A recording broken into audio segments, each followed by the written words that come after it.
Steeds meer mensen hebben last van somberheid, stress en angst. De helft van alle Nederlanders krijgt ergens in het leven te maken met een psychische aandoening.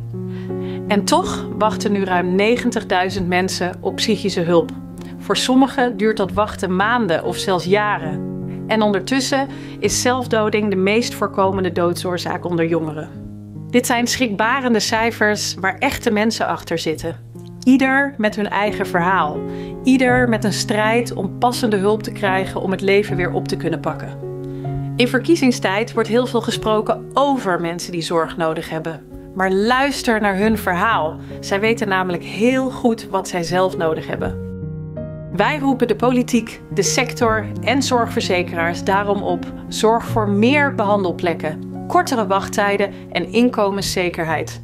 Maar vooral praat met de mensen om wie het gaat.